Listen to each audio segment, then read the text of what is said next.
እኔ ወጣት ነኝ አይደል? ልናገር የምችለው ስለ ወጣት ነው። ሊሰማኝ የምችለው ወጣት ነው። ስለዚህ ስተት ሰርቼ ሳቅ ስተት ሰርቶ የሚያቅሰው ደስ ብሎት ሊሰማ ይገባል ብዬ አስባለሁ። ሁለት አይነት ሰው ይኖራል። እንዴት ተሳሳተችና ኦኬ እንደዚህ ነው የተሳሳተችው ምናምን ብሎ የሚያዝንልሽ ብዙ አይነት ሰው ይኖራል። ግን እኔ የመረጥኩት ስታቴን የሚወዱልኝ ሰዎች ጋር መሆን ነው የመረጥኩት። እኔ እሱም እኮ ብሏል አይደል ክርስቶስ፣ እስቲ ማን ነው እስቲ ከእናንተ መሀል ንጹህ ያለ ካለ ኑና ወገሯት። አሁንም እኔም ዛሬ ሁሌ ማለት የምወደው ነገር ነው ይሄ። እኔ ጻድቁኛ አይደለም እሱን የምለው እኮ በስማ ግን በጣም የሚገርመኝ ነገር ነው። ገባሽ? ሰው ሆኜ ሰው ካልተረዳኝ ማን ይረዳኝ? ሰው ነው ሰውን ሊረዳ የሚችል። ውሻ ይረዳኝ?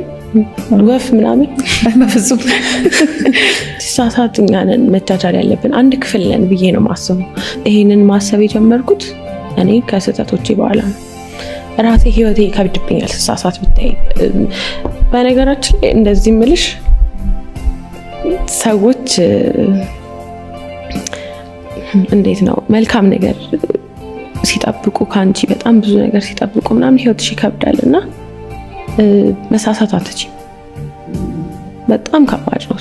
በዛ አይነት ኢሜጅ ውስጥ መኖር እጅግ በጣም ከባድ ነውና አትሳሳትም የሚል አመለካከት ያለው ሰው ካለ በእናታችሁ አቁሙ ማለት እውነቴን ነው። የኔ ቆንጆ ማለት ሁሉም ሰው ይሳሳታል እና ምን ይጠበቃል ብትይ ምንም አይጠበቅም።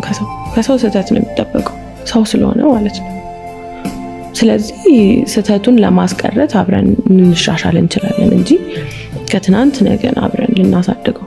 ስወድቅ ከምትስቂብኝ ሰው ነሻ ሳስል ያስቅሻል ሰው ስለሆንሽ አንቺም ስለምታስይ ማለት ነውና ያልቅና እንለያያለን። ወዴት እንደምንሄድ አናውቅም እንጂ ሁላችንም ግን አንድ ክፍል እስካለን ድረስ እንኑር። ከባድ ዓለም ላይ ነው ያለነው። በጣም ውስብስብ ዓለም ውስጥ ነው ያለነው። ሰውን ፈርቶ መኖር ያለበት አይመስለኝም።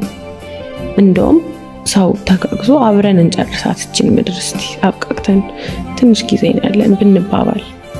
እኔ የሆነ ቦታ ብደርስ ባወራ ደስ የሚለኝ ይሄንን ነው።